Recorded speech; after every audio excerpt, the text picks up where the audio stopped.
Claro, son plazas grandes, austeras. Sí, es plazas diseñadas para que te sientes en la terraza en vez de para que puedas sentarte en un banco a la sombra debajo Pero de no un hay árbol. nada, o sea, claro, es no una hay plaza, nada, no hay tú nada. ves la Puerta del Sol y han quitado casi hasta el oso ese y al madroño. Estás escuchando Radio Primavera Sound, proudly presented by Cupra.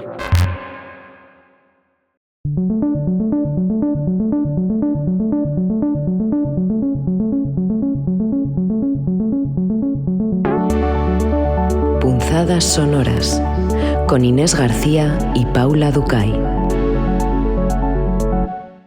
¡Hola! Hola chicas, ¿cómo estáis? ¿Qué tal? Buenas tardes. Ay, Estamos aquí. estamos aquí. Hemos llegado después de un tren muy largo, que ha llegado con retraso, por supuesto, como no puede ser de otra manera.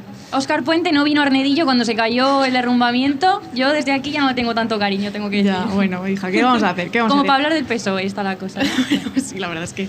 Bueno, Estamos en la Feria del Libro de Gijón. Esto hay que Esto decirlo. para la gente que lo escuche después, porque este programa será grabado. sí, está siendo, de Está hecho. siendo grabado. Estamos en la Feria del Libro, que la verdad nos ha encantado. Nunca habíamos estado, hemos paseado por ahí. Yo tengo un poco de estrés postraumático porque he estado trabajando en la Feria del Libro de Madrid 15 días, metida en una caseta secuestrada día y noche. Entonces he visto las casetas y me da un poco como de ansiedad. Pero Inés ha pensado que la iban a meter en una caseta a la fuerza a vender libros otra vez, Sí. pero afortunadamente no ha pasado. luego Paula me ha dicho, no vas a tener que entrar y ya me Ningún relajo. asturiano te ha secuestrado, No. de momento. Y nada, estamos aquí súper contentas. Muchas gracias por la invitación y queríamos señalar que aparte de la Feria del Libro hay una programación de verano súper interesante y yo quiero señalar el que tiene que ver con la Asturcilla Es lo único que nos importa. porque nos hemos chicas. autoproclamado, ¿cómo podríamos decirlo? Gobernadoras, no, como... Hombre, embajadoras. Embajadoras. Embajadoras, sí. De la Asturcilla en el mundo. Bueno, desde En La Rioja, por lo- desde yo Madrid, en La Rioja. un poco centralista esto, pero Sí. sí. Pero habrá un mercado artesano en la Plaza Mayor Y no varios sabemos, días. en realidad no sabemos si va a haber asturcillas. ¿Hay alguien de la Asturcilla aquí? No. No podemos saber. imaginas? Yo creo que se venderá Asturcilla siendo el mejor producto que existe, ¿no? Pues sí, puede ser, efectivamente. También la buena gente de Gijón va a tener conciertos como el de Leiva, Juan Luis Guerra, hay ahora arte por la calle, Teatro muchísimas también. cosas. Luego recorridos por la ciudad como el Gijón de la Guerra Civil, que ojalá estar aquí para ver eso, la verdad.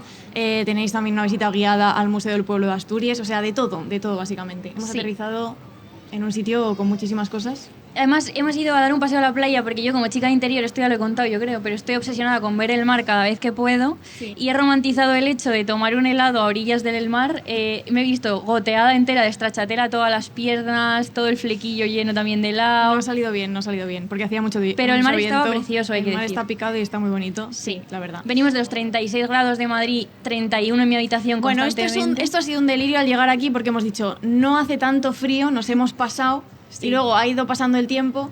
Yo tengo la chaqueta de David de Hotel Son de Mar abrigándome menos mal. Me Porque encanta si no, que no sabéis lo que nos rayamos con los outfits y veis lo que se nos ve que se ve de nosotras ahora mismo, me refiero, ¿no? Nada, esto es un delirio. Dos chaquetas de abuelo y ya está. Literal, de Eso es lo que abuelo. se ve de nosotras, pero bueno. Bueno, estamos aquí muy bien acompañadas por fragmentos de un discurso amoroso que, como bien sabréis, las que nos escucháis, es el libro que guía nuestra vida entera.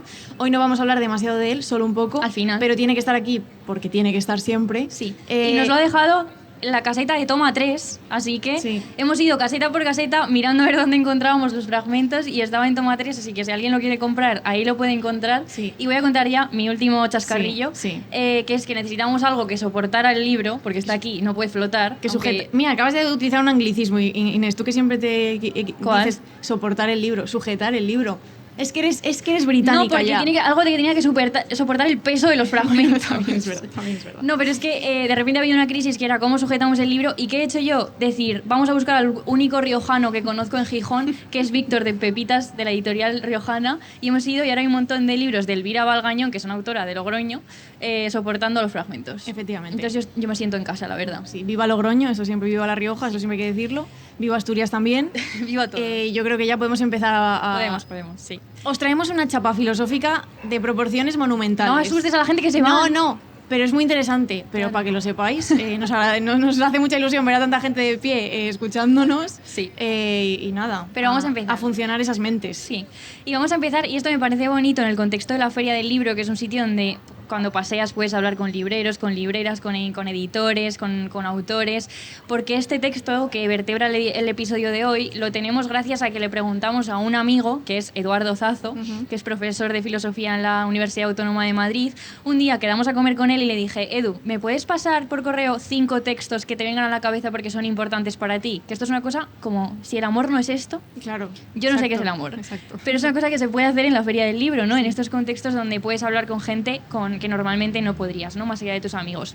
Y entonces Edu me mandó un correo donde me decía, Inés, son los 5 que me han venido a la cabeza sin pensarlo mucho. Y uno de ellos era variaciones sobre el bricoler, que es un texto de Tomás Pollán, que también era un profesor de Autónoma, que se publicó en la revista de Occidente, en el que él propone 2 conceptos que en realidad fueron propuestos por Levi Strauss, este gran antropólogo estructuralista francés, que son básicamente 2 tipos ideales, ¿no? Son el ingeniero y el bricoler, pero ya avisamos desde el principio que no, pues por si hay algún ingeniero o ingeniera en la sala, porque va a ser un poco crítico con los ingenieros, pero no se refiere al ingeniero, a los trabajos específicos, sino a valores, actitudes intelectuales y morales concretas. Dice Tomás Pollán que son más bien 2 maneras distintas de tratar el mundo. Y os explico qué quiere decir con el ingeniero, ¿no? Para el ingeniero es este tipo de existir para el cual es muy importante lo medible, lo que se puede cuantificar, la utilización del conocimiento científico de su época, ¿no? Entonces está muy limitado a aquellas materias primas y conocimiento que está a su disposición en ese momento. Y está subyugado al plan, que va a ser el concepto que vamos a tratar hoy, la idea de plan. El plan que se considera dictador, porque Tomás Pollán señala que hay una cierta ideología del plan, el plan con mayúsculas, que es un plan al que hay que rendir culto y por tanto es totalitario. ¿Por qué es totalitario? Porque todo lo que no encaja en el plan es eliminado. Y el planificador, el que planifica en este sentido, es una figura amenazante porque puede llegar a cierta intolerancia, ¿no? Todo lo que no entra en el plan, lo diferente, lo ambiguo, lo heterogéneo, puede ser rechazado. Y dice Tomás Pollán, frente a la calle sinuosa y laberíntica, ese caos en movimiento, la línea recta, tan recta como la que va del plan a su ejecución, sin interferencias ni rodeos de ningún tipo, ¿no? Y luego veremos qué consecuencias urbanísticas tiene esta idea. Sí, nos ha llamado mucho la atención esta figura del ingeniero porque podríamos pensar que es muy característica de nuestra época, ¿no? Todas estamos sujetas a planes que otras personas o otras entidades nos marcan. Los gobiernos, por ejemplo, las instituciones, las normas que regulan nuestra vida, también estamos sujetas a los planes que nos imponemos a nosotras mismas. Por ejemplo... tomar un helado a las orillas del mar. Por ejemplo, mira, eso efectivamente, Inés ve el mar y dice, mar, pues helado. Es como mi padre cuando vamos de vacaciones o vamos a algún sitio que la última noche dice, a mi madre y a mí, nos dice, chicas, una copa. Y nosotras, ¿qué dice este señor? Queremos irnos a dormir. y siempre decimos, hijo, es que no sales de tu propio plan de, no, última noche hay que tomarse una copa. Nunca nos tomamos la copa. O sea, mi padre vive decepcionado con Manzanilla. esto. Pero bueno, sí. Podríamos pensar que todas un poco vivimos planificando al milímetro, buscando todo el rato la eficiencia. De hecho, cada vez existen más herramientas con las que podemos planificar cada segundo y cada minuto de nuestras vidas, ¿no? Más aplicaciones, más objetos, las agendas, los planners. ¿Os acordáis de la moda que fue un delirio colectivo del bullet planning? Que era como hacerse no sé, era como una especie de lenguaje para planificarse la vida en tus agendas y cada cosa tenía su símbolo. O sea, tardabas más en entender el bullet planning que en planear lo que tenías que hacer, ¿no? Y ahora hay una cosa que se llama time blocking, todo esto claro en inglés, que consiste en bloquear cada hora, o sea, decidir qué vas a hacer cada hora de tu día y bloquearte todo el calendario, y es una cosa delirante, ¿no? Y todo esto lo utilizamos para planificar, alegría, para planificar y optimizar nuestro día a día, y buscamos todo el rato lo que es más útil y lo que es más eficiente. O por ejemplo, a la hora de organizar un viaje, pues hay gente que lo planifica al milímetro y no deja lugar para Tenemos muchísimos fans, ¿eh? Esto, la gente que escuche desde casa, que sepan que son aplausos para nosotras, ¿eh? Sí. Yo, time blocking, y la gente... Sí. La gente se vuelve loca, loquísima. Con el ingeniero... La filosofía mueve mundos, ¿eh? Ya, ¿qué estará pasando? Y luego, por favor... Estará Javier Castillo luego, seguramente, o algo así. No empieces a insultar a la gente. No he insultado, es que no he insultado. No, es ya verdad. estoy sudando, que luego pienso que me va a denunciar Javier Castillo. ¿Qué va? Javier Castillo está ocupado escribiendo libros malos. O sea, bueno, un respeto a Javier Castillo, como esté de verdad. Me la suda. Bueno, entonces decía que a veces hasta hacemos viajes organizados hasta el milímetro y donde no hay espacio para la improvisación o para la imaginación, y esto también es un signo muy de nuestra época. Y de hecho todo esto se ve en las redes sociales. Por ejemplo, la última red social de moda que yo no tengo y tú tampoco, No. que es TikTok. Somos demasiado viejas para tener TikTok, yo creo. Efectivamente. Últimamente sabéis que hay modas en TikTok y en redes sociales, los típicos bailecitos que hace la gente o un tipo concreto de vídeos que la gente repite todo el rato. Se llama trend. El trend, sí, es que sí, venimos anglosajonas, que es lo cual a mí me hace ilusión. Y últimamente hay uno que es así como el plan A y el plan B, que es, pues por ejemplo, una chica hace un vídeo. ¿Lo habéis visto esto?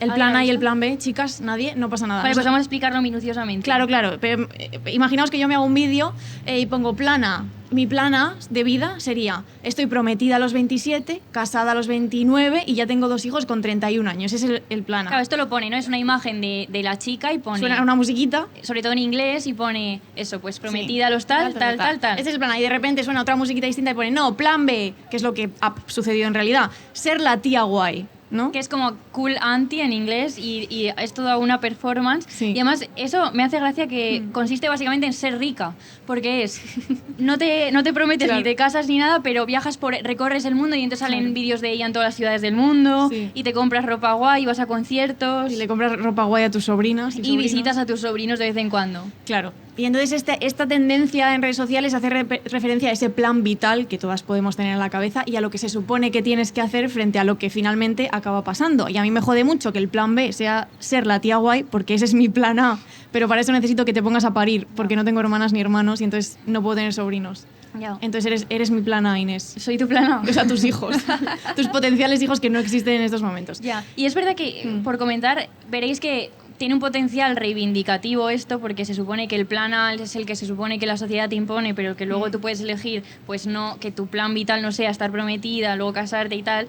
Pero luego para mí hay algo como perverso, porque siempre es el plan B, el otro, ¿no? Claro. Como que hay una jerarquía de planes en el que has elegido la segunda opción, y también hay eso, como una idealización de lo de la tía guay, que es un concepto que era chulo, pero que ahora se está pervirtiendo Claro. porque por el capital, Me porque están jodiendo mi plan. es recorrer el mundo y ser surfista, ¿no?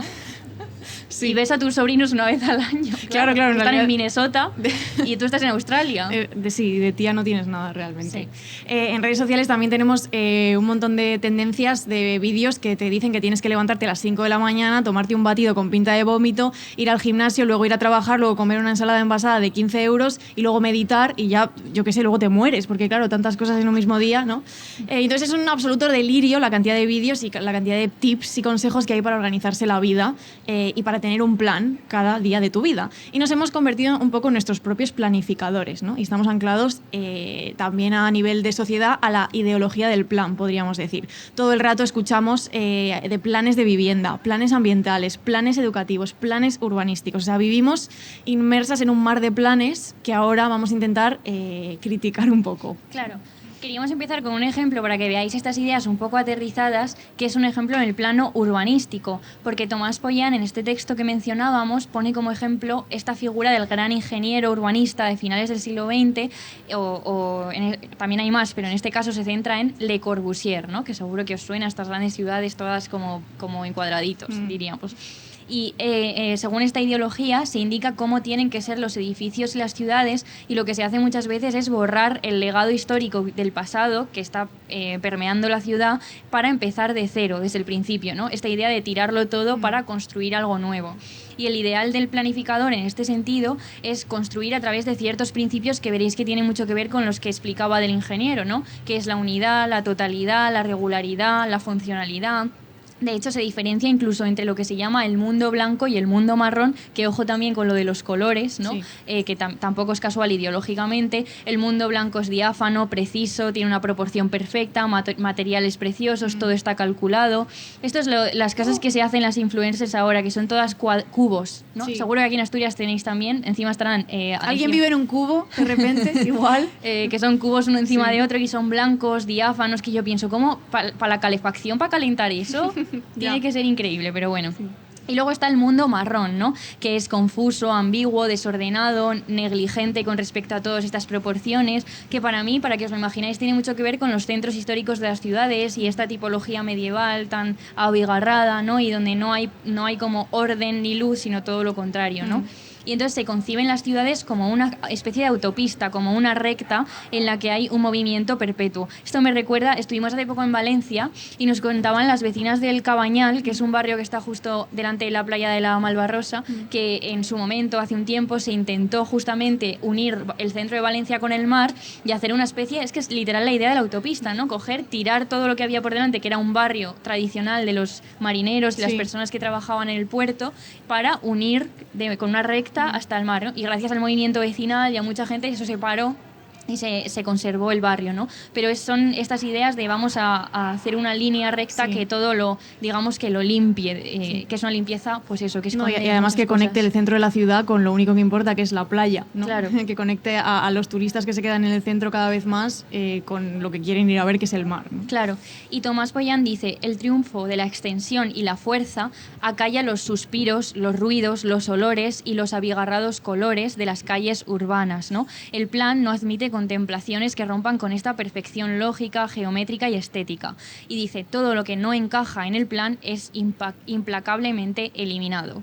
Y hemos leído un libro de James C. Scott, que era un politólogo y antropólogo estadounidense, que fue como de esta gente que llega a lo más arriba de Yale, esta gente, ¿no? Esta gente, que se llama Lo que ve el Estado, y es un libro muy interesante que creo que es muy poco conocido, por lo menos nosotras no habíamos oído nunca hablar de él.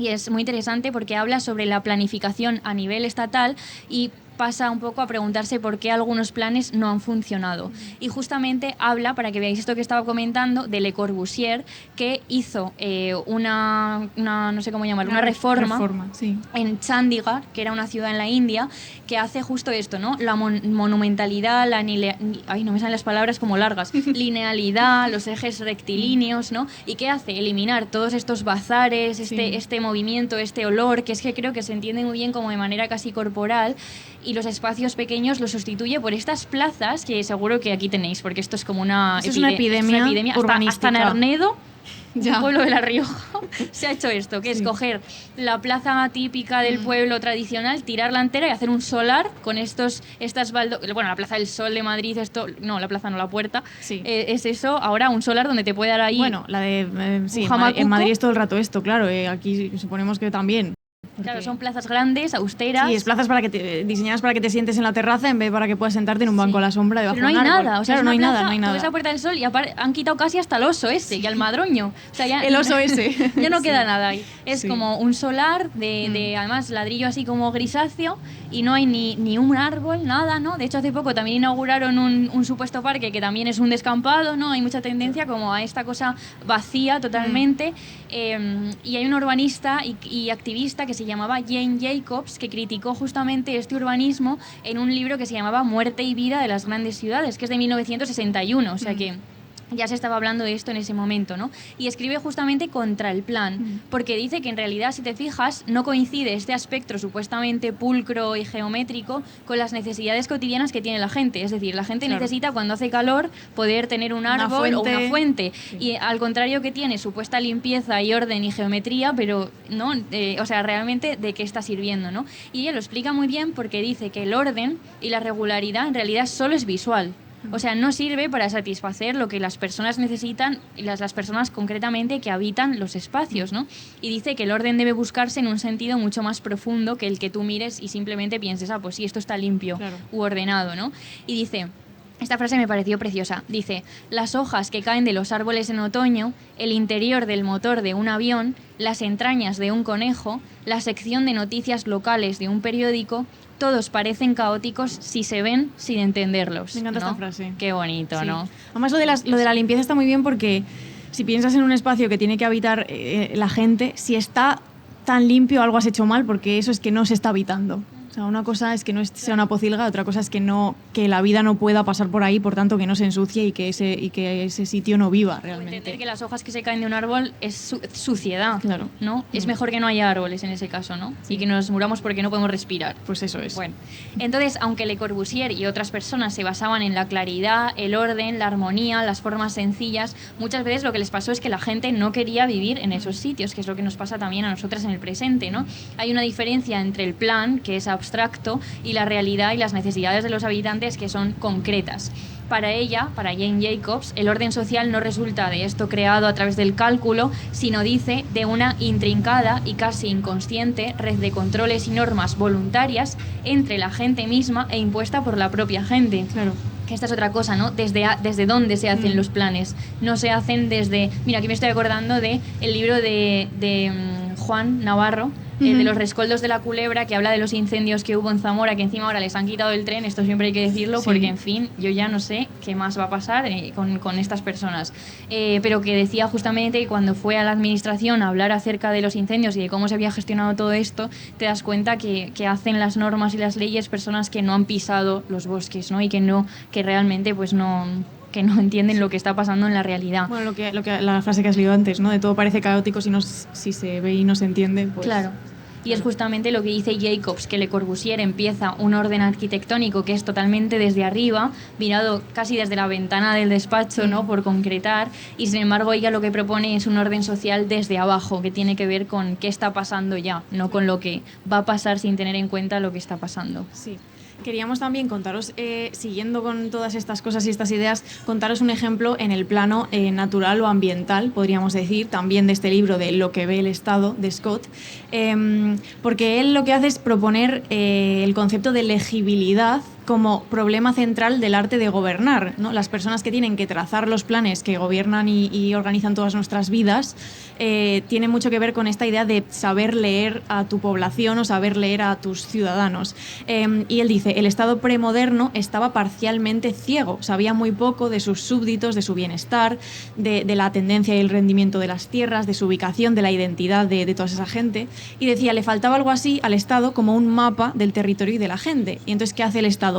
Emprender ciertos planes y ciertas medidas para hacer que su sociedad sea más legible y por tanto más controlable. Me gusta mucho este concepto de legibilidad de la lectura, ¿no? Que normalmente quizá apliquemos a otros ámbitos más poéticos o más de humanidades, aplicada a la pura sociología o a la ciencia política, ¿no? Cómo leemos las sociedades y cómo las controlamos. Y queríamos pararnos a pensar en qué pasa con algunos planes que son bien intencionados, qué sucede cuando fallan, por qué fallan y cómo de importante es aquello que queda fuera de ese plan, que es un poco lo que él intenta todo el rato hacer en este libro tan interesante. Ojalá, no creo que esté en esta feria, porque no creo que esté en general, pero ojalá. Ya, tiene pinta de ser ese libro que no se puede conseguir. Sí. O que te piden en Iberlibro $400 de repente para traértelo desde Michigan. Efectivamente, sí. Yo no voy a decir cómo lo he leído. Pues hija, en PDF, que claro, ahora de repente... No se puede decir esto aquí. Que ya todas las fuentes de ilegalidad de libros están caídas, ¿eh? Ya. Ha triunfado el Estado. Sí. Es un plan que ha fracasado. Pero luego eso vuelve a salir, son como Hombre, yo, hongos. Desde aquí, o sea, todo mi apoyo a esa gente. Sí. Yo dependo de esas personas, porque hay que comprar libros, evidentemente, pero cuando un libro no es accesible porque lleva descatalogado un montón de tiempo, que en el ámbito académico pasa porque las tiradas que se hacen son muy cortas. Es súper académico. Pues, hombre, la gente se organiza para conseguir lo que hay que conseguir, la información. Claro. Que viva la información libre. Bueno, entonces Scott se pregunta eso, ¿qué pasa con algunos planes bien intencionados? ¿Qué pasa cuando fallan? Tiene una frase muy buena que me gusta mucho, que dice, ciertas formas de conocimiento y control requieren estrechar la perspectiva, que es un poco la crítica que él hace, que algunos planes suponen estrechar la perspectiva acerca de un mundo que es mucho más complejo de lo que el plan presupone. Y para entender todo esto queríamos contaros lo que decía, otro ejemplo del libro, que forma parte de la primera parte, que se llama Naturaleza y Espacio, porque él habla de los inicios de la silvicultura científica, ¿no? De este conjunto de técnicas y conocimientos relativo al cultivo de los bosques o de los montes. Y lo que propone es que la historia del primer intento por controlar los bosques puede ser una muy buena metáfora para entender por qué fracasan algunos esquemas. Él cuenta que la silvicultura científica se desarrolla originalmente entre 1765 y 1800 en Prusia y en Sajonia, y desde ese momento empieza a surgir una nueva ciencia forestal que busca una planeación sistemática del bosque. Igual hay aquí... ¿Por qué te ríes? Porque... Es que Paula hablando de silvicultura, ¿no? De repente es una cosa... Ya me ha caído. Como súper graciosa. No, me alegra estar Paula, hablando... que no ha tocado un árbol. Oye, perdona. Perdona, me alegra estar hablando de esto en un sitio donde hay muchísimos árboles. Sí. Es que has dicho planeación sistémica del bosque. Ya diga, Muchas gracias. Es que era muy buen ejemplo. Pido perdón. Pero me pareció muy bonito y yo no tenía ni idea de esto y me enteré leyendo el libro. No me había pensado nunca, parado a pensar nunca en la silvicultura científica, la verdad.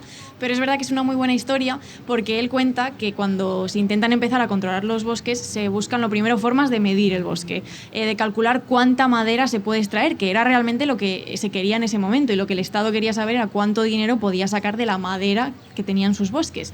Y entonces se categorizan los árboles por tamaño, por edad, por especie. Veis que ahí ya empieza un inicio de planificación. Se empiezan a crear los bosques, lo cual facilita pues el conteo, la gestión, la medición, la valoración de los árboles. Y se hace una cosa muy importante que luego sabréis por qué, que es que se limpia el sotobosque, que es pues el suelo, los helechos. Explícanos, ¿Puedes dejar de reírte? Explícanos qué es el sotobosque, Paula. Ya, toda esta gente que vive en el monte, de repente... Perdón por ser urbanita, chicas. Es que, ¿qué queréis que le haga? Sotobosque es una palabra que me encanta de decir, ¿eh? Está muy bien. Bueno, se limpia el sotobosque, se reduce el número de especies. Y lo que se empieza a hacer es plantar en filas rectas, que todos creo que podéis tener en la cabeza estas fotos de pues una hilera de árboles y que dejan en medio un pasillo, hileras, que esto se ve muy bien cuando pasas por el coche, que es un efecto visual muy concreto, cuando miras a un bosque que tiene hileras que no sé cómo explicarlo, bueno, pero me entendéis. Y entonces lo que hace el Estado es crear un nuevo bosque legible, o sea, mucho más legible y mucho más controlable que el bosque, digamos, entre comillas, natural que había previamente. Y entonces, quienes se encargaban de esta nueva planeación lo que hacían era centrarse en la madera comercial y dejaban fuera de su campo de visión muchos otros aspectos del bosque, por ejemplo, otras especies de árboles que no les interesaban tanto, arbustos, plantas que no tenían potencial y que sí se utilizaban, por ejemplo, para otras cosas, para alimentar a la gente y a los animales, para hacer cercas, postes, para elaborar medicinas, para incluso rituales, digamos, como conectados con el culto más mítico, más mágico.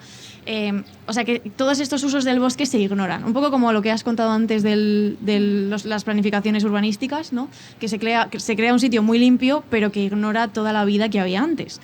Y él dice en el libro, Scott, cada especie de árbol tenía propiedades y usos únicos. No obstante, en la silvicultura fiscal, el árbol en sí, con su enorme número de posibles usos, fue reemplazado por un árbol abstracto que representaba cierto volumen de madera o de leña. O sea, ellos estaban obsessed con la madera y el dinero que se podía sacar de la madera, ¿no? Y entonces lo que sucede es que el bosque como hábitat desaparece y es sustituido por el bosque como recurso económico, que ahora que es un bosque que han creado las personas, pues es administrable de manera eficiente y de manera rentable. Bueno, que esto en Asturias seguro Sí. que todos estáis súper... O sea, como que está sonando claramente por el tema de los eucaliptos, también en Galicia, ¿no? Y todo esta... Sí. O sea, que creo que es justo esto. Claro, no, por eso es que está muy bien, a pesar de que te rías de mí, está muy bien contarlo aquí esto hoy. Solo me hace gracia que digas silvicultura. Ya, silvicultura y sotobosque. Sotobosque es un buen título de novela, estoy pensando. Pues espabila. Bueno, que alguien la escriba, sí. Y entonces, ¿qué pasó? Sí, es que es verdad que en Galicia pasa lo mismo, ¿eh? Sí, sí. Yo son los bosques que conozco y es tal cual, eso es eucalipto todo el rato. ¿Y qué pasó con toda esta planificación? Pues Scott cuenta en el libro que a corto plazo fue un éxito rotundo, porque se consiguió lo que se quería. Las primeras plantaciones, de nuevo, es que son árboles que tardan 80 años en madurar. Este dato me dejó un poco loca, aquí se me nota el urbanismo. Dije 80 años. Muchísimos años. No sale eso en 2 días. Claro. Sí que se consigue elevar el retorno económico por la madera, se aprovecha mucho más los materiales, los bosques, pero luego se empiezan a descubrir a largo plazo consecuencias muy negativas biológicas en la segunda ronda de árboles que se plantaron. Y de hecho se inventa un nuevo término en alemán, algo así como Waldsterben, que significa muerte del bosque. ¿Por qué? Porque lo que sucedió con todo esto y con toda esta planificación de los bosques y de los montes es que se interrumpió un proceso que era excepcionalmente complejo, que involucraba pues la formación del suelo, la absorción de nutrientes, las relaciones simbióticas entre otras especies como hongos, insectos, mamíferos, flora, y todo esto tuvo consecuencias gravísimas, y Scott propone que la mayoría de estas consecuencias se pueden rastrear hasta lo que él llama la radical simplicidad del bosque científico. Por eso decía antes, cuando introducía el libro, que se centra mucho en ver lo que queda fuera de los planes, y cuando el Estado tiene esta visión de túnel del Estado, que lo llama así, qué pasa cuando deja fuera cosas y qué consecuencia tiene todo esto, ¿no? Porque él dice que se buscaba el orden formal, se buscaba la legibilidad del bosque, que fuera de fácil acceso, que fuera fácilmente cuantificable, y lo que sucede es que se terminan interrumpiendo los procesos biológicos que tenían lugar gracias a que precisamente el bosque no era legible, era complejo, había especies que se utilizaban para distintas cosas, no se podía controlar, y entonces finalmente lo que se hizo es que se crearon bosques muchísimo más vulnerables a todo tipo de amenazas, tipo plagas, tormentas, cambios de temperatura, todo lo que amenaza un ecosistema, ¿no? Y dice, el valor metafórico de este breve resumen de la producción forestal científica es que ilustra los riesgos de desmembrar un conjunto de relaciones y procesos excepcionalmente complejos y poco conocidos con el fin de aislar un solo elemento de valor instrumental, en este caso la madera que se quería en ese momento y el precio de la madera. Dice, se ignoraba todo lo que parecía no tener relación con una producción eficiente.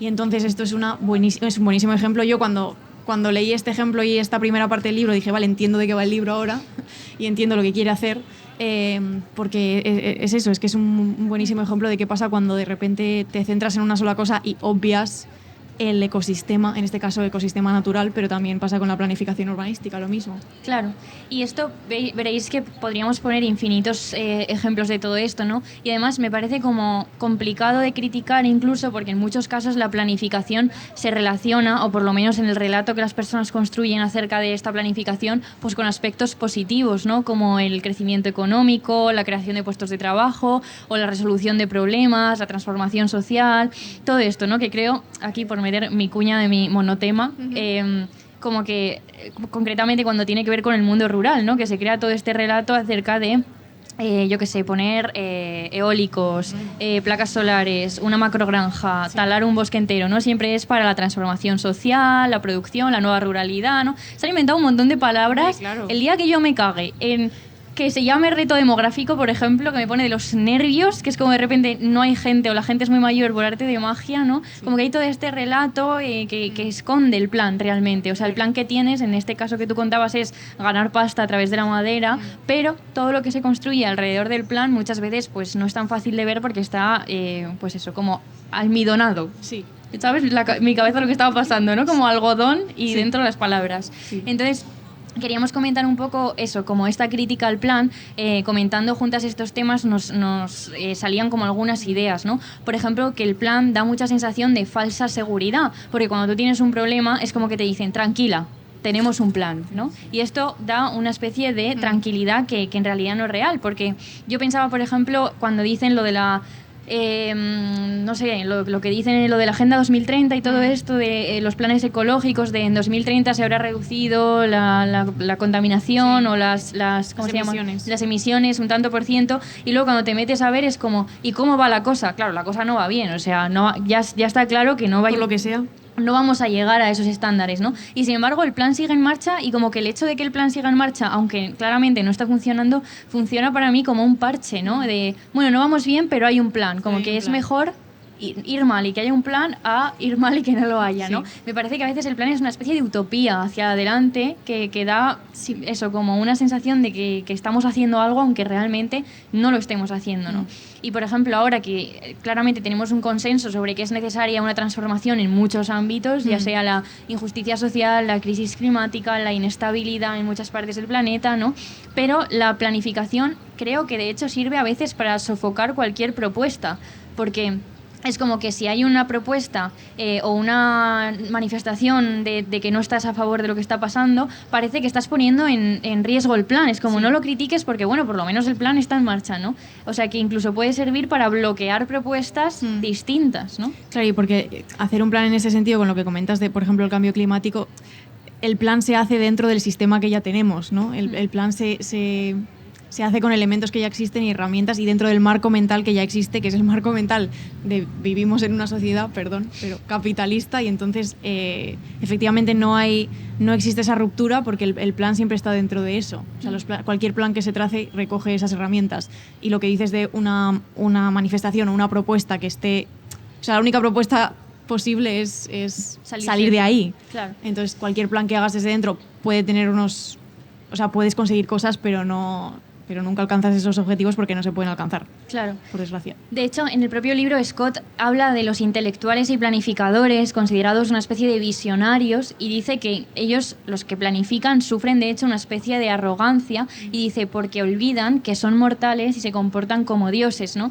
Sin embargo, claro, esto él dice que en realidad no tiene siempre que ver con el ansia de poder o de riqueza que tienen los planificadores, sino que hay verdaderamente gente que ha intentado proponer planes para mejorar las condiciones de determinada situación, ¿no? Y dice que en lo que han fallado, y en eso tiene que ver la arrogancia, es en que no han asumido los límites que tiene el plan, ¿no?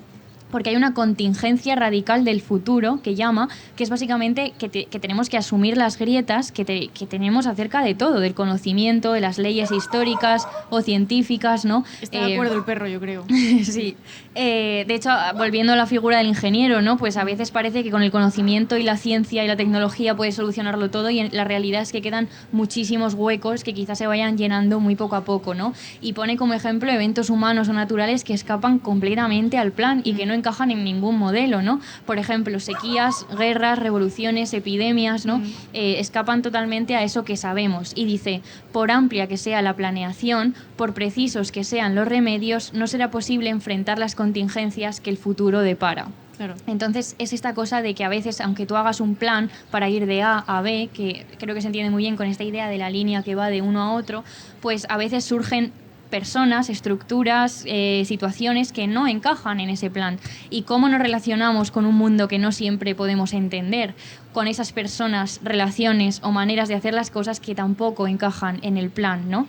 Y Scott habla en este sentido de cómo el modernismo del que él habla, Le Corbusier y toda esta gente, lo que en realidad hacen, me ha hecho gracia cuando has dicho lo del árbol abstracto, porque en este caso él habla de que cuando se planea muchas veces se hace para un sujeto abstracto, ¿no? Claro. Como para una entidad que no tiene cara ni ojos, ¿no? Y esto lo entiendo en realidad por no ser injusta, porque cuando tú tienes que hacer planes o normas que afectan a mucha gente, no puedes voy a hacer una cosa a un pueblo, voy a ir a uno por uno a ver quién vive aquí, no, por desgracia eso no se puede hacer a gran escala y entonces tienes que, digamos, como subir hacia arriba y no ver tanto las individualidades, sino un genérico, sí, ¿no? Es la única manera de hacerlo. Claro, pero a la vez es injusta y tiene peligros, ¿no? Porque este sujeto genérico que necesita X cosas que tú se supone que puedes medir con números, ¿no? Es como los videojuegos de no sé cuánto de amistad, no sé cuánto de pelea, no sé cuánto, y tú lo vas estandarizando todo, pero en realidad, claro, lo que dice Scott es que son ciudadanos que no tienen género, gustos, historia, valores, tradiciones, personalidades. Entonces esta planificación a gran escala es peligrosa porque al extraer la particularidad y buscar todas las respuestas que se pueden medir, deja fuera muchísimas cosas, ¿no? Claro. Muchísimas. De hecho, él en el libro habla de los registros, de los registros catastrales, de cómo el Estado organizaba a las personas en base a qué propiedades tenía, pero claro, eso deja fuera muchísima más información. O sea, se centra en lo que le interesa centrarse, que en parte es lo que dices, que por no ser injustas es necesario hacer ese tipo de planes, pero claro, hay muchísimas cosas que quedan fuera, claro, justamente. Y que también todo eso que no se puede cuantificar y medir, en muchos casos lo ambiguo, que quizás sea más difícil atraparlo y medirlo, pero que también en ese espacio de ambigüedad es donde muchas veces surge lo nuevo, ¿no? O sea, que también el plan muchas veces sustrae o mata a ese espacio donde puede tener lugar la libertad y lo nuevo, ¿no? Porque muchas veces, si el plan es uno, es total y definitivo, y todo lo que no entra en esa línea recta es como que se queda fuera, ¿no? Y es por eso que muchas veces, esto que tú decías, ¿no? De que el plan se hace ya dentro de los mecanismos y las estructuras presentes, esto lo dijo David Harvey, este gran urbanista. Y lo dijo David Harvey y lo yo. has dicho tú, ¿eh? Muy bien. Sí. Marxista. Mismo nivel. Urbanista marxista, ¿eh? Sí soy. Sí. Lo dijo en su momento para decir que muchas veces los planificadores se comprometen con la armonía y con la ideología que tiene que ver con esa armonía que hay ya en el orden que existe, ¿no? Entonces nos podríamos preguntar, para acabar con esta crítica al plan, si puede surgir una planificación que cuestione el orden existente, ¿no? Que proponga otras normas y valores. ¿Puede existir una planificación fuera del plan o debemos o podemos salirnos de su cauce, ¿no? Esta sería un poco nuestra crítica al plan. Sí. Se me ha caído la chaqueta. No pasa nada. Y entonces, frente a esta crítica al plan y frente a esta figura del ingeniero con la que abríamos un poco el episodio, queríamos contaros una propuesta de apertura posible al plan, que es la otra figura de la que habla Pollan en su artículo, que viene del pensamiento de Levi-Strauss, que es la figura del bricoler, que es una sección que hemos titulado Bricoler, romper con todo. Porque veníamos rupturistas de alguna manera, ¿no? Claro, está el ingeniero y el bricoler. Sí. Y luego ahora tenéis que decir cuál os gusta más. Tenéis que decir quiénes sois. Yo me pido bricoler, Sí, Paula claro. ingeniero. No, es que porque me está cayendo a mí toda la mierda hoy. Es que no me lo merezco. Me lo he pedido antes. No me lo merezco. Me lo he pedido antes. Sí, pero yo nací antes, por tanto... Bueno, ya calladita. no, pero nacer antes siempre en nuestra relación supone que te cae lo peor. Ya. Antes ha venido la tele de Asturias Ay, mira, de verdad. y de repente nos ha dicho... Perdón, y un beso desde aquí. No voy a decir nada malo. Hacemos unos recursos. No, pero ¿sabes? La gente de la tele, que están haciendo su trabajo, pero hace su trabajo de manera... O sea, lo hace y le da igual. Te mete el micro en la boca, Entonces viene ya prácticamente. una persona con una cámara enorme y el micrófono así... Y yo, bueno, hola, buenas tardes, ¿cómo está usted? Y nos ha dicho, hacemos unos recursos. Y ha dicho, ¿quién habla? Y he dicho, que hay que elegir. Y he dicho, Paula. Claro, Claramente. Me he caído. Tienes más experiencia, has vivido más. Sí, he vivido más. Tienes más sabiduría. Estoy curtida. Se me nota en la cara, de hecho. Sí. Y Paula ha dicho unas palabras para la tele asturiana y las ha dicho súper bien. Ya, ¿y luego dónde puedo ver eso? Buena. Yo no veo ni la tele. Habrá, ni la igual tele. hay más de una, ¿eh? Y A ver. en La Rioja hay varias. Y es La Rioja, que tú eres un peduquillo. Eso. No me acuerdo de las siglas. Era un micrófono azul. Es TPA. TPA, la gente sabe. ¿Y cómo es la...? Comodín del público. ¿Qué quiere decir? Como no me saque luego... En plan, ¿las siglas? Televisión del pues Principado de tiene todo el Asturias. sentido del mundo, fíjate tú, ¿eh? Pues díselo a tu abuela. Es que además, no, pero a ver, yo lo siento, pero es que me ha dicho TPA y yo he pensado... Y además en el atoramiento del momento he dicho, pues ¿qué será TPA? Pues no sé. Ya, ¿eh? Bueno, yo me buscaré. Suena me buscaré. TPV. ¿Qué es Es eso? que lo de pagar. Ah, sí, no sé. Díselo a tu abuela que igual en Galicia pilla la radio de Asturias, ¿eh? ¿Qué radio? Ah, la tele, perdón, la tele. Bueno, pues igual sí, Igual sí. la pilla. Yo, en La Rioja vemos la tele vasca, ¿eh? No, claro, es que estáis ahí todos revueltos. Hombre. Juntos y revueltos. Bueno, me buscaré, me hará ilusión verme. O no, yo qué sé. Entonces, queríamos contaros esta propuesta de ruptura con el plan y con el ingeniero, que esta figura contrapuesta, que es el bricoler. Bricoleur, en francés. No lo vamos a decir en francés porque no sabemos cómo se dice. Pero el bricoler ejemplifica una visión de apertura frente al plan, una manera que es distinta de habitar el mundo y de trabajar en el mundo. Y está muy relacionado con el pensamiento mítico. Así como el ingeniero se centra en el pensamiento científico puramente, o eso es lo que ellos nos quieren hacer pensar, el bricoler se centra en el pensamiento mítico y se relaciona con él. Y su manera de estar en el mundo consiste en trazar distintas combinaciones posibles utilizando lo que ya existe, utilizando residuos o restos, fragmentos del discurso verbal que ya tienen un sentido previo y que se pueden combinar de formas nuevas. Es decir, el bricoler nunca parte de cero, sino que encuentra posibilidades existentes en los instrumentos y en los materiales que ya están ahí previamente cuando el bricoler llega para, digamos, hacer algo, ¿no? Y hay un orden particular en este trabajo del bricoler y en este estar en el mundo, que es que primero están los materiales y los instrumentos y luego se soluciona el problema que sea que haya que solucionar. Es decir, no se empieza con el plan y luego se busca cómo ejecutar ese plan, se buscan las materias y las materias no son creadas para un fin determinado, sino que llegan cargadas de un sentido. De hecho, sirve mucho para pensar en esto que el bricoler trabaja con elementos de segunda mano, es decir, que hay un respeto hacia lo heredado por parte de otras personas, otros bricolers o otras entidades, ¿no? Por poner el ejemplo de la plaza otra vez, imaginad que hay una plaza que ya existe y que tiene su estructura y sus diferentes motivos históricos. En el caso del ingeniero sería reventarlo todo con la bola esta de Lady Gaga del videoclip. Miley Cyrus. Esa, madre mía, es que no puedo con nada que sea en inglés, es que no tengo ni idea de nada. Pido perdón a Miley Cyrus desde aquí. Sí, bueno, Hannah Montana para mí, claro. Claro, bueno, sí. Perdón. reventarlo todo con la bola. Sin embargo, el bricoler sería ver lo que ya existe Claro. y como afrontar las nuevas necesidades de hoy en día, pero sin escuchando y atendiendo a lo que ya existía en ese lugar, utilizando ¿no? esos, Claro. en este caso, pues estos elementos de la plaza, ¿no? Tiene mucho que ver con el bricolaje tradicional, que lo que hace es buscar, recoger y construir sin un plan previo o sin un proyecto, porque lo que hace es utilizar estos objetos que ya se han utilizado antes. Tiene mucho que ver el trabajo del bricoler con la contingencia, con la novedad, con lo que es imprevisto y con el ingenio. No se trata de imitar algo, sino de crear, de jugar, de ensayar, de poder equivocarse también. Claro. Y de hecho Tomás Pollan dice que esta figura tiene mucho más que ver con cómo se forman nuestras identidades contemporáneas, ¿no? Dice que no son bolas de billar estáticas, compactas, resistentes y cerradas, sino que nuestras sociedades se caracterizan por la variedad cultural, los fragmentos que son heterogéneos, que vienen de diversos lugares, ¿no? Que es así como nos conformamos. Y un ejemplo que pone de esto es el modo bricoler de construir ciudades, que es esto que os decía. Y pone como ejemplo el Teatro Marcelo de Roma, que no sé si os suena, pero este edificio que tiene en la parte de abajo, digamos, la estructura más clásica. Se parece al Coliseo un poco, pero no Sí, es. pero luego por encima tiene un teatro más tarde de Perucci, creo que es. Entonces se aprovecha la estructura y los materiales que ya había, pero se construye encima de la propia estructura, o sea que la ruina se incorpora para la nueva construcción, ¿no? Luego si queréis lo buscáis y lo vais a ver genial esto que hemos explicado, ¿no? Entonces hay un intento por incorporar todo eso, ¿no? Un compromiso y un respeto por los proyectos iniciales, heredados, que en términos de Le Corbusier, pobrecito, le está cayendo una. También un abrazo desde aquí. Sí, a él y a Miley A la Cyrus. tumba. Sí. Pero en su caso sería más bien tirarlo todo por esa concepción de lo anterior como sucio, ¿no? Y de la novedad y lo nuevo como limpio y como ordenado.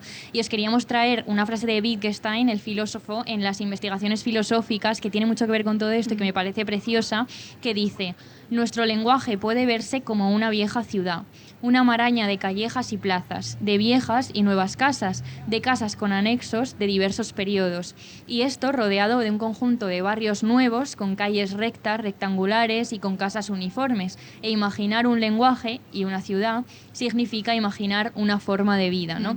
Y tiene mucho que ver esta forma de vida con el modo del ser del bricoler, que va más allá del plan, pero que se puede aplicar no solo al urbanismo, sino también a diferentes ámbitos de nuestra vida. Sí. De hecho, podríamos pensar el bricoler como una metáfora de la apertura, que era un poco lo que decíamos al principio, cuando aparecen elementos que no esperamos en nuestras vidas y que no encajan con nuestro plan o nuestra idea de plan, podemos decidir si dejamos que entren o si así lo consideramos o si no. Pero el bricoler estaría siempre, digamos, con una mirada abierta a esos elementos que quizá queden fuera del plan en un primer momento. Que más, o sea, igual voy a decir una obviedad, pero creo que tiene mucho más que ver con una vida real, la cosa de, porque por desgracia hay muchísimas cosas que te sacan del plan aunque tú no quieras, ¿no? Si pensamos en la enfermedad, pensamos en la muerte, como que hay muchísimas cosas que van llegando y que van mucho más allá de lo que tú puedes controlar. O sea que tanto en el plano, digamos, positivo como en el doloroso, eso está ahí todo el rato. Claro, justamente, sí. Y ahora queríamos hablaros de un bricoler en particular. El mejor bricoler. Que está aquí. Que es Bartes, claro. Porque, cómo no. Porque siempre tenemos a Bartes. Un momento, pero di quién es, porque aquí puede haber gente que no sepa quién es, porque no todo el mundo nos conocerá, porque estamos en la calle. Tienes toda la razón del mundo, Inés García. Pues, somos literalmente, ¿cómo se llama el que me gusta ahora? El que escucho porque no... ¿Qué? El de Onda Cero. Alsina. Alsina. Somos Alsina. Somos Alsina. Que va a la calle ese hombre, ¿eh? Yo lo he escuchado a veces en la calle. Lo hace genial cuando va, me gusta mucho cuando va a la calle. Nunca habría, o sea, de todas las cosas que podrías haber dicho, en ningún momento ha pasado por mi cabeza que pudieses decir somos Carlos Alsina. Un beso desde aquí también. No en todas sus facetas, sino en la de salir a la calle con un micrófono. Yo no sabía que salía tanto a la calle Alsina. A ver, ha salido a veces. Yo lo he escuchado bueno, a veces sí, cuando pasan cosas en la calle. Cuando sale de su casa, imagino que la pisa a la calle, pero... Bueno, yo es que he escuchado a Alsina últimamente. Sí, últimamente estás Alsiner, ¿eh? Cuidado. Bueno. Se enfadan nuestros amigos de la SER igual. Bueno, la SER. Me tiene contenta la SER. Bueno, un beso a Carlos Alsina desde aquí. Chica, yo qué sé. Yo conocí a Carlos Alsina hace muchos años. No tantos porque no tengo tantos. Porque organizamos en la primera carrera que estudié y dejé. Yo es que soy una bricoler de las carreras universitarias. Una las empieza, las deja, en fin. Y ayudé a organizar un debate entre Albert Rivera y Pablo Iglesias, chicas, en la universidad. De Paula nos parece fascinante. Es mucho peor que la de silvicultora, ¿eh? Esto es Yo estaba en una asociación que se llama Demos, un beso desde aquí, y organizamos el primer debate que tuvieron estas dos personas, Albert Rivera y Pablo Iglesias, en su día, en el año 2015. Yo no había ni nacido todavía. Tú no habías ni nacido, efectivamente. Y se hizo y lo moderó Alsina, que lo hizo muy bien, claro, porque les repartió a los dos. Claro. Y yo recuerdo a Pablo y a Albert dándose un abrazo antes de salir, porque era en ese momento de somos la nueva política y entonces somos colegas. Y recuerdo ver ese abrazo y luego han pasado los años y han pasado las cosas y yo tengo ese abrazo. ¿Y dónde están esas dos personas? Pues vete tú a saber, vete tú a saber. Ya todo da igual. Bueno, no, de esto no venía a cuento. Vamos a hablar de Barthes. Total. ¿Tenías que explicar quién es? Que sí. Roland Barthes, filósofo francés del siglo XX con el que estamos obsesionadas. La mejor persona que ha existido. La mejor persona que ha existido. Que escribió fragmentos de un discurso amoroso. Una persona muy atractiva, sobre todo en las fotos en las que sale fumando. Sí. Y poco muy más, lista. Poco más puedo decir, más que eso, que es lo importante. Y entonces hemos pensado que podemos encontrar un ejemplo de la figura del bricoler precisamente en Barthes, porque él siempre, durante toda su vida, desafió las estructuras, los moldes y los caminos que ya estaban trazados. Por ejemplo, en el plano personal, siempre huyó de las estructuras tradicionales, rechazó la pareja heterosexual, la idea de familia. Luego también como intelectual... Era homosexual, por tanto rechazó sí, la claro, pareja heterosexual. Lo he leído en el guión y he dicho, qué manera más rara de decir... He sido yo, ¿eh? Sí, efectivamente. No, pero efectivamente... No, pero tiene entrevistas en las que critica activamente todo claro, esto. claro. O sea, en el plano personal era homosexual y en el plano intelectual rechazó la pareja heterosexual porque la criticaba. Y luego como intelectual también le pasaba que los textos que escribía no encajaban en los moldes de la academia y en los códigos de la academia, y eso también pues le hace ser algo parecido a un bricoler. Es un pensador súper inclasificable que escribió y que pensó pues con maneras que no se consideraban las adecuadas o las canónicas. No era nada sistemático en sus investigaciones, investigaba un poco sobre lo que le daba la gana y daba seminarios sobre muchísimos conceptos distintos. Sí. Y también le prestó mucha atención, como bien sabréis o intuiréis por el título de este libro, que le dio mucha importancia a la investigación y a la reflexión acerca de los afectos, que desde la academia pues siempre se ha considerado un tema menor, incluso un tema femenino y por tanto un tema menor. Sí. De hecho, cuando salen los fragmentos, en 1977, que vendió en el primer año como 100.000 ejemplares, o sea, fue una locura. No tantos como los que se han vendido ahora en la segunda edición. Parece que me pagan por esto, pero no me pagan. De hecho no te pagan ni cuando se vende el libro, o sea, no te pagan por nada. Pero bueno, el caso que se vendieron muchísimos, fue muchísimo a la tele, a la radio, entonces se hizo una persona, digamos, pues muy famosa, aunque ya era un intelectual muy no muy asentado, ¿no? Pero conocido y tal. Y en la Sorbona hubo mucha incomodidad porque hubiera escrito un libro sobre amor, ¿no? Fue como un rechazo. Y citando a sus amigos y a sus estudiantes. De hecho, en la academia, o por lo menos lo que a nosotras nos ha tocado, no se estudia tanto a este Barthes, al Barthes más de los afectos, que en realidad es para mí el mejor, sino más el de semiótica, ¿no? Y el de crítica literaria, el Barthes más, digamos, académico, más estructuralista, de manera más pura, ¿no? Y de hecho os queríamos traer el ejemplo, los fragmentos de un discurso amoroso, porque antes hemos criticado este plan, esta ideología del plan, desde un plano, podríamos decir, más colectivo, más social, más que tiene que ver con el Estado. Pero este libro es un ejemplo de que esto que decía, de que muchas veces nos pasan cosas, en este caso el enamoramiento, que rompen con todo tipo de planes, ¿no? Este libro lo refleja tanto en su forma como en el contenido, ¿no? Está totalmente alejado del plan porque Barthes decide ordenarlo en orden alfabético para justamente evitar cualquier posible planificación, ¿no? Él pensó, ¿cómo rompo con el orden? Cuando es un libro, por tanto tiene una parte en la que empieza y una parte por la que termina, ¿no?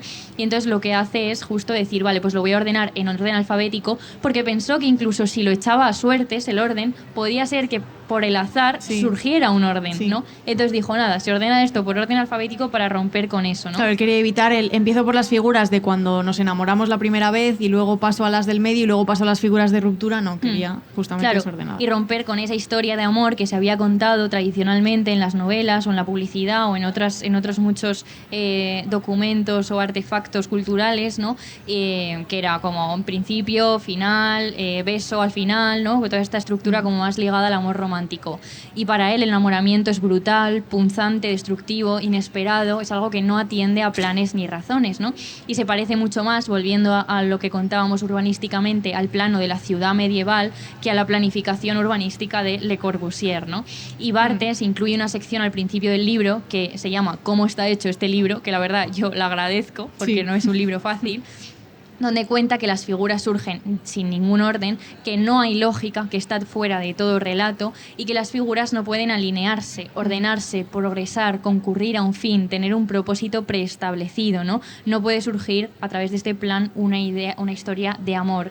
Hay un diálogo constante además, y en esto se parece muchísimo al bricoler, por eso le traíamos como ejemplo, con historias, textos, conversaciones que ya estaban por ahí, y con estaban por ahí me refiero al banquete de Platón, o a textos de Freud, o a conversaciones con sus amigos, o con sus alumnos, o con sus amantes, ¿no? O que ya formaban parte del imaginario colectivo, ¿no? Por tanto, creo que es un ejemplo muy bueno de ese respeto hacia lo heredado que comentaba Paula antes. No, absolutamente. Es que es el mejor. ¿Es el mejor? Es el mejor. ¿Qué vamos a decir? Que compréis los fragmentos en Toma 3. ¿O no? Oye, sí, en Toma 3 sí. hay que devolverle... Es que me Hay ha que pasado devolverle. por la cabeza y digo, no nos llevemos el ejemplar del devolver. librero de Toma 3. Y hay que devolver a Víctor los de Elvira Bolgañón. También.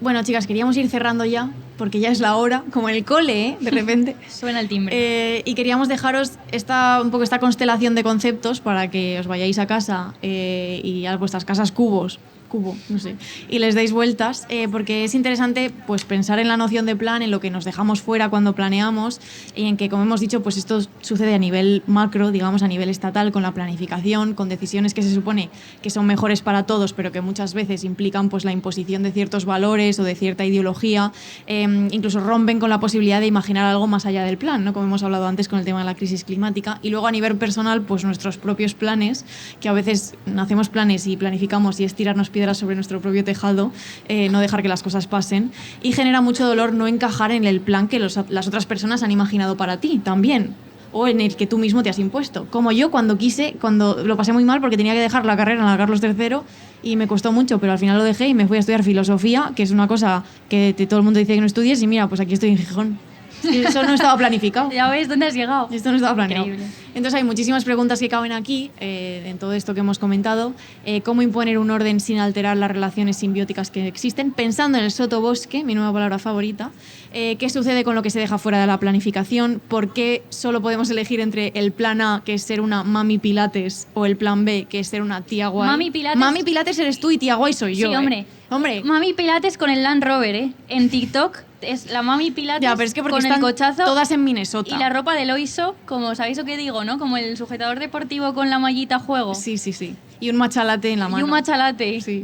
Buah, es que no voy a decir lo que has dicho al llegar a Gijón. Pues sí, ¿qué pasa? Paula me dice, quiero un matcha latte y le digo, oh, tía. O sea... Bueno, he dicho, puede ser... O sea, además porque es tenías sueño. Pero es que además no comes... O sea, no bebes esas cosas en Madrid. Sí. Sí. Últimamente. En fin, lo hace a escondidas porque sabe que yo la llamo pija. Pero si el otro día... Bueno, es que todo esto son calumnias que se están diciendo sobre mi persona. No, o sea, es que lo del matcha es toda una movida. A mí no me gusta el rollito de que me tengo que comprar 7 cosas para hacerlo en casa ni pagar 20 Pero tú euros sabes por que un esta matcha fiebre latte. la ha promovido una Pero influencer. Que sí. Es que esto hay que cancelarlo ya, ¿eh? Seguro que esto es apropiación cultural de algún pueblo que utilizaba el matcha En para... Japón, ¿no? Bueno, pues eso. Bueno, fatal todo esto. Bueno. Igual cuento la historia de Ann Carson. Es que como que... Cuenta. Hemos empezado hoy 34 y me estoy agarrando a eso. Chicas, aguantáis 2 ¿Queréis minutos una más historia? para una historia de Pero Ann esto es Carson. una historia, no es una chapa ya como de Le Corbusier, Es una ¿vale? historia bonita, sí. Vale, ¿sabéis quién es Ann Carson? Para quien no lo sepa. Da clases de griego antiguo, es traductora y poeta, ¿no? Canadiense. Canadiense. Futura premio Nobel de literatura. Ya debía ser premio Nobel y no está pasando, lo cual me está calentando, pero bueno, llegará.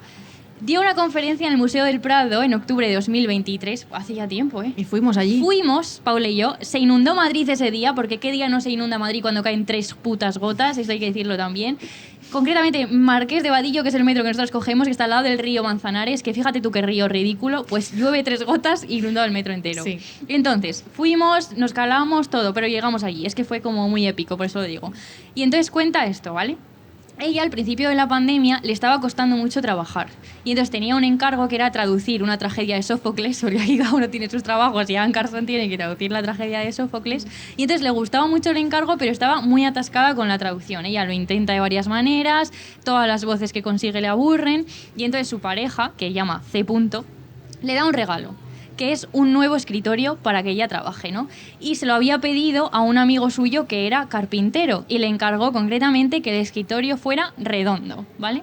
Y entonces, una vez ella tenía el escritorio nuevo redondo, coge su silla, la coloca, la mueve, pero como que intenta encontrar su sitio en esa nueva mesa, pero algo no encaja. Entonces empieza a poner sus documentos, sus archivos, todo le parece desordenado, que no está en el lugar adecuado. Y entonces en los días siguientes, ¿no? Empieza un poco como volviendo a nuestro tema a planear cómo organizar todo eso de manera que esté pulcro, limpio, como a ella le parecía que estuviera bien, ¿no? Y entonces se da cuenta los días siguientes, como que empieza a aceptar que frente a lo circular del escritorio no hay un centro. No hay un lugar obvio donde empezar a trabajar, ¿no? Y ahí, esto nos contaba ese día en el Prado, que se da cuenta, que por cierto esta conferencia está en internet por si la queréis. Se llama Duda, está en YouTube y es espectacular. Sí. Se da cuenta que frente a esa estructura circular no había más remedio que dudar, ¿no? Que esto es justamente lo contrario a lo que propone el plan, que es la ausencia de duda. Lo redondo, dice Anne Carson, puede meterse en tu cabeza y cambiar la manera en que discurre tu pensamiento. El escritorio redondo no tiene arriba, abajo, norte, oeste, no tiene linealidad ni lógica, que para mí tiene mucho que ver con la figura del ingeniero, que busca todo el rato las coordenadas en las que moverse. No hay un plan que poner en marcha para organizarlo de la manera más eficiente, ¿no? Y nos parece que esta historia de Anne Carson, que además escucharla decirlo, yo no lo entendía porque estaba en inglés, pero me puse unos cascos y me lo traducían, y entonces es como precioso escucharla contarlo. Es increíble. Porque ella es una entidad mágica. Y vemos así, con todo esto que os hemos contado, el rechazo al plan, al orden, a la pulcritud. Vemos los huecos, los caminos que escapan al plan, la imposibilidad de someterlo todo a una determinada obcecación en esa cosa del orden y de la pulcritud. Y nos preguntábamos qué pasa con lo que escapa a nuestra obsesión por el orden y la estructura, y qué hacemos con aquello que nos sucede y que rompe con lo medible y lo cuantificable. Y esas son las preguntas que os lanzamos aquí en Gijón, al aire, para que lleguen a todo el mundo. Y vamos a terminar, y luego nos despedimos, con una cita que vas a leer tú, Paula. Ya me está encargando de la nada. Esto no está en azul, el azul es mi color, esto no está en azul en el guión. Pero es que ya he contado lo de Anne Carson y me he quedado seca. Sí, ya. Os vamos a leer, para terminar, una cita de Scott, que es este libro que hemos citado muchas veces, que es muy bonita. De lo que el Estado ve. Y que resume o todo lo que esto, ve el Estado, nunca me acuerdo bien. Que resume todo esto que hemos comentado. Adelante, Paula. Sí. Dice Scott, la claridad de la óptica del alto modernismo se debe a su resulta singularidad. Su ficción simplificadora es que en toda actividad o proceso que cae bajo su escrutinio solo está sucediendo una cosa. En el bosque científico solo se cultiva madera comercial. En la ciudad planeada lo único que hay es un movimiento eficiente de bienes y personas. En el complejo residencial únicamente hay un suministro eficaz de abrigo, calefacción, drenaje y agua. En el hospital planeado solo se prestan ágilmente servicios médicos profesionales. Y aún así, tanto nosotros como los planificadores sabemos que cada uno de estos sitios es la intersección de muchas actividades interconectadas que ponen a prueba descripciones tan simples. Muy bien. Así que, chicas... Buen resumen. Pero antes de terminar, muchas gracias a José, Eva y Mateo, que son nuestros técnicos, que han hecho que todo esto vaya genial y que han sido majísimos. Sí, correcto. Gracias a Isaro de Radio Primavera Sound, que está aquí protegiéndonos de los y sacándonos peligros. Muchísimas fotos. A las Turcillo por existir, a todas por venir y escucharnos atentamente. A Ida y a David por prestarnos chaquetas y estar siempre ahí. Y por enseñarnos Gijón por primera vez. A Víctor de Pepitas de Calabaza por darnos los libros. A Toma 3 por los fragmentos. Y a Bartes por haber nacido un día y aunque ya se haya muerto, pues estuvo genial que viviera. Efectivamente. Así y yo creo que ya, ¿no? Qué pena como ya irnos, pero claro, hay que irse. Hay que irse porque si ya esta gente ya tiene que irse a reflexionar todo esto y a comer asturcilla, que seguro que les está entrando mono. Y un saludo también a la televisión asturiana. Por supuestísimo. Que han entrevistado a Paula. Muchas gracias, chicas. Así que nada, chicas, adiós. Gracias.